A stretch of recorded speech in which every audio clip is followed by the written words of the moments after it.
이재명 1인당 25만원 지원금 제한. 이게 왜 포퓰리즘인가? 이재명 대표 화났어. 윤석열의 대국민 담화인지 그 발언 때문에 짜증이 많이 나셨던데? 선거 때 약속한 민생회복 지원금을 포함해 민생회복 긴급조치를 제안한다. 이런 것은 포퓰리즘이 아니다. 말로만 민생 외친다. 중동 갈등으로 고물가, 고금리, 고환율 현상이 다시 심화되는데 정부가 안 보인다. 재정이 적극적인 역할을 해야 된다. 지금은 재정이 힘을 좀 내줘야 돼요.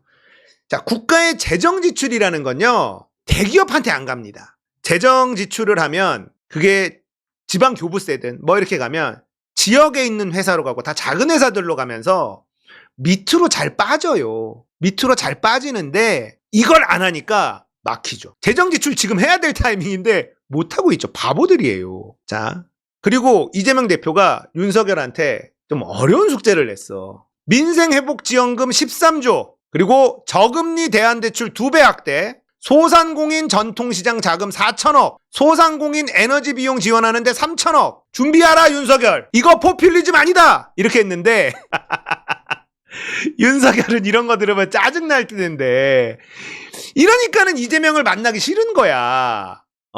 이러니까 만나기 싫은 거예요. 야, 너 대통령 하기 힘들지? 내가 급한 거 알려줄게. 급한 거 알려준다. 커닝페이퍼 던져준 거예요. 자, 정답 알려줄게. 민생해고 지역구 13조 풀면 괜찮고, 소상공인 이자 부담 완화 1조 원 준비해. 그리고 저금리 대환대출, 이거 서민들 제일 힘든 거 2배 확대하면 되고, 전통시장 자금 4천억 증액해야 하면 되고, 에너지 비용, 전기요금, 가스요금 너무 많이 올랐으니까 요거 한 3천억 소상공인 지원하면 돼. 지금 너무 힘드니까 요렇게 일단 급한 불 커닝페이퍼 던져준다? 던져준 거야. 이러니까 윤석열은 이재명 만나기가 싫지. 만나면 이거 다 따져들 거거든. 자기는 아무것도 모르는데. 술이나 얘기하고 술안주나 얘기하면 좋겠는데 그럴 사람이 아니란 말이야. 이재명은 숙제를 내줬습니다. 당연히 아무것도 안 하겠지만. 윤석열이 무분별한 현금 지원과 포퓰리즘은 나라의 미래를 망친다. 마약과도 같은 것이다. 이런 얘기했단 말이에요. 근데 MBC가 단독 보도를 했거든요. 요 부분 있죠. 무분별한 현금 지원, 포퓰리즘, 집단주의, 전체주의, 마약과 같은 것, 이 부분 있죠. 이게 원래 대본에 없었던 거라는 거야. 이거는 윤석열이 이재명을 겨냥해서 꼭 하고 싶었던 얘기였다는 겁니다. 예? 꼭 하고 싶었던 얘기라는 거예요, 이게. 굳이 준비해주지 않은 말을 한 거야. 그러니까는 이재명 대표가 알았으니까 내가 커닝페이퍼 줄 테니까 이것만이라도 좀 해봐. 저거 하면 지지로 올라갈 거거든. 자, 이재명 대표가 어제 대통령 말씀을 듣고 어제 대통령의 말씀을 들은 다음부터 갑자기 또 가슴이 확 막히고 답답해지기 시작해. 어떤 분하고 통화하며 의견을 물었는데 마음의 준비를 더 단단하게 하고 안전벨트를 준비해야 할 것 말씀했다. 안전벨트를 준비할 상황에 맞는 것 같다. 철저하게 준비하도록 하겠다. 이게 뭐냐? 롤러코스터. 이제 내려간다. 총선 때까지 어떻게 막고 있었던 건데 지금 내려간다. 윤석열 대통령이란 작자의 인식이 뭔지 우리가 눈으로 확인했고, 적골을 보니 안전벨트 단단히 매야 되겠다. 각자 도생 퓨 떨어질 겁니다. 안전벨트를 준비해야 할 거다. 민주당이 할 수 있는 게 뭐가 있겠습니까? 그래도 S죠. 그러니까 이재명이라는 사람을 오래전부터 관찰해 온 사람으로서 저는 성남시장 초창기부터 이재명의 악마화가 막 시작될 때부터 이재명이라는 인물을 공부를 많이 했었던 사람인데, 저 새끼 진짜 더럽게 거슬리게 하네. 사실 민주당 수박들 이재명이 대통령이 되는 것보다 윤석열이 대통령이 되는 게 오히려 낫다라고 생각한 사람들이 있었습니다. 왜냐? 윤석열이 너무 못할 거기 때문에. 이재명이 대통령이 되는 건 싫고 윤석열이 너무 못할 거기 때문에 다음 총선 때 우리는 어부지리로 이길 수 있을 거다.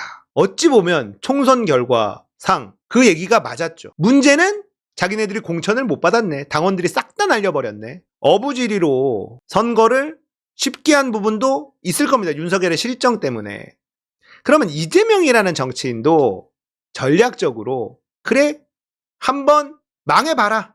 네가 망하면 망할수록 나는 더 좋다. 정치공학적으로 생각할 수 있었단 말이에요. 이쪽 이낙연 같은 정치인이라면 아마 그렇게 할 겁니다. 근데 이재명은 그게 안 돼요. 그게 안 됩니다. 지금 내가 할 수 있는 게 무엇인가 이거를 고민해요. 사실 야당 대표 입장에서 그리고 차기 대권주자 중에 압도적으로 지지를 받고 있는 차기 대권주자이기 때문에 윤석열이 못하면 못할수록 내가 이익이다 그러면 말로만 이렇게 할 수 있거든요. 말로만. 근데 이분은 언제나 찐이야. 안타까워 죽겠어. 내가 지금 할 수 있는 거 뭐지? 그냥 그렇게 하는 겁니다. 그냥 그게 정치공학적으로만 움직이고 이렇게가 안 되는 사람이에요.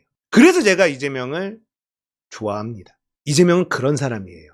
성남시장 때부터 지금까지 그리고 그 전 변호사 할 때부터 그냥 그렇게 살아왔던 겁니다. 그러니까 그 사람의 살아온 삶을 역사를 살펴보면요. 안 되는 게 있어요.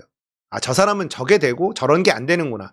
되는 건 모르지만 저거는 못하는 사람이다. 그런 게 있는데 이재명 보면 이런 상황에서 정치적으로 계산하고 정치적 손익계산을 따지면서 자기가 해야 될 일을 뒤로 미루거나 이런 게 그래서 저는 이재명 대표를 좋아합니다. 화가 좀 났어요. 이재명 대표가 어제 대통령 얘기가 윤석열 너 얘기하는 거 보니까 가슴이 확 막히고 답답해졌다. 내가 저 자리에 있었으면 진짜 이렇게 다 했을 건데 뭐하냐 도대체. 이재명이 대통령이 되는 나라에서 하루빨리 살고 싶다. 그날 옵니다. 그리고 윤석열 정권이 생각보다 빠르고 비참하게 무너질 거다. 저는 이런 생각이 계속 들어요. 내가 생각했던 것보다 훨씬 더 빠르게 무너질 수 있다. 일단 총리를 못 구하는 거. 총리 비서실장 못 구하는 정권은 없습니다. 총리 비서실장을 못 구하는 정권은 없었다. 무너질 겁니다.